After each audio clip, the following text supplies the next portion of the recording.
Bitcoin, Dictators and Weed meets Grand Old Party candidate Jane Addams. Jane Addams, a Grand Old Party candidate who unsuccessfully ran for Nevada's 1st District House Republican nomination, has made Bitcoin an essential part of her platform. Known for amplifying harmful rhetoric in support of anti-Semites, anti-vaxxers, and Putin, to name a few, little is known about Addams' career prior to entering politics. Protos interviewed the controversial figure to learn more. Addams has endorsed and continues to amplify a variety of problematic figures, among them American industrialist and Ford Motor Company founder Henry Ford. She tweeted a headline from the New York Tribune from December 4, 1921, titled, "Ford would replace gold with energy currency and stop wars." Ford's objection to gold as a currency was part of his anti-Semitism. In his own newspaper, the Dearborn Independent, a series of articles ran under his name called, quote, "The International Jew, the World's Problem," end quote, in which he argued that there was a global conspiracy of Jewish control of the currency and banks. Ford's works were cited as an inspiration by Nazis, including the head of the Hitler Youth, Baldur von Schirach. At the Nuremberg trials, von Schirach said, quote, "I read it and became anti-Semitic," end quote. Hitler regularly kept the book versions of these articles at his side and owned a large poster of Ford. The specific article shared from the New York Tribune even specifically promotes Ford's conspiracies. Last week, Addams tweeted that Kanye West, quote, "should get more involved in Bitcoin activism," end quote, days after he made a variety of anti-Semitic comments and threatened, quote, "DEFCON 3," end quote. Addams tweeted encouragement for Putin's call for a digital payment systems, saying, quote, "Heck yeah, way ahead of the game," end quote. She regularly promotes other authoritarians who have embraced Bitcoin, such as Nayib Bukele. As previously reported by Protos, Bukele has effectively instituted martial law in El Salvador and has made mass arrests, many without warrants.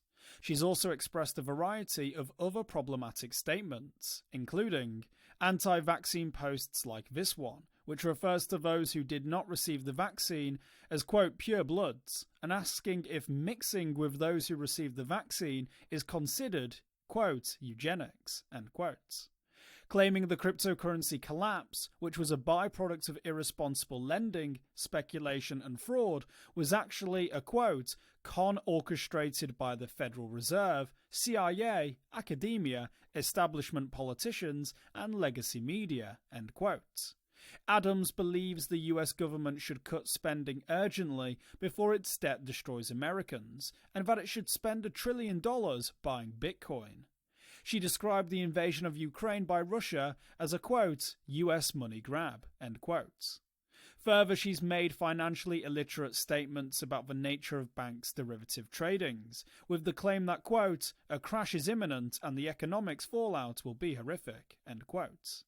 Addams told Protos that she knows this tweet isn't correct, but claimed that she hoped it would, quote, "open a conversation," end quote. Broadly, she claims that her motivating factors for entering politics were to counteract the potential harmful effects of central bank digital currencies and to raise awareness of Bitcoin. She also believes that the US sanctions regime is weakening the dollar and that it will eventually lead to its abandonment. Who is Jane Addams? We know some of Addams' background from the Ballotopedia Candidates Connection survey she responded to, which tells us that she was a precocious child diagnosed with autism. Addams received a degree from St. John's University for biology and computer science in 1998. She also revealed that she worked briefly for Sony, but that she left to pursue her political ambitions. After this, it's unclear how she spent her time. Her concerning online presence has led us to ask, who is Jane Addams? In a conversation with Protos, she provided additional context beyond the limited amount available online. She says she's done a variety of work, including, quote, consulting and staff management, though she claimed that she couldn't disclose anyone she'd worked for, except to say, quote, "I don't work for corporations," end quote. Addams worked as a field organiser for the Kelly Loeffler campaign. Loeffler was one of the senators who dumped stocks after being briefed on the coronavirus. Loeffler later assisted in attempting to overturn an election, announcing her intention to object before the insurrection.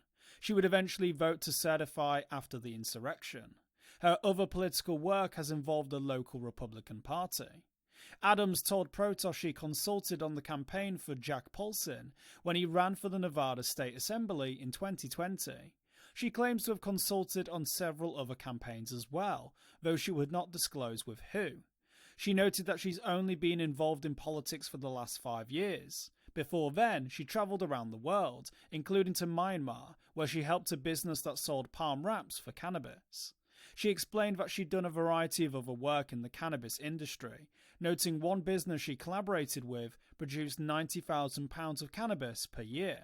Beyond this, Adams was hesitant to reveal how she spent her time, but did say she had, quote, several failed businesses, end quote, in her past. Adams on her 2022 and 2024 campaigns. In conversation, Adams described herself as, quote, an ordinary person that decided to run for office, end quote. She told Protos she didn't think she could win, but that she ran to raise awareness. Her Bitcoin-centric campaign was, quote, all last minute. Adams originally grew her following online by hosting on-platform talks and giving away Bitcoin to people. When Protos asked if she was worried about potentially giving funds to her voters, she said that she didn't think anything was given to people in Nevada.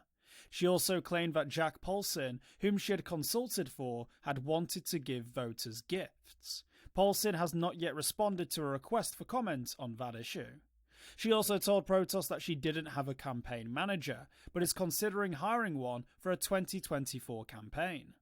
In conversation, it was clear that Adams earnestly and yet naively supports dangerous people and beliefs. Her last-minute run and future campaign have given her a growing platform, speaking on podcasts and at conferences, becoming well-known among crypto enthusiasts. However, Adams was easily defeated in the Grand Old Party primary for Nevada's 1st District in 2022, and the district as a whole went to the Democrats by 4 points. Adams faces a very challenging path to getting elected in 2024. For more informed news, follow us on Twitter and Google News, or listen to our investigative podcast, Innovated Blockchain City.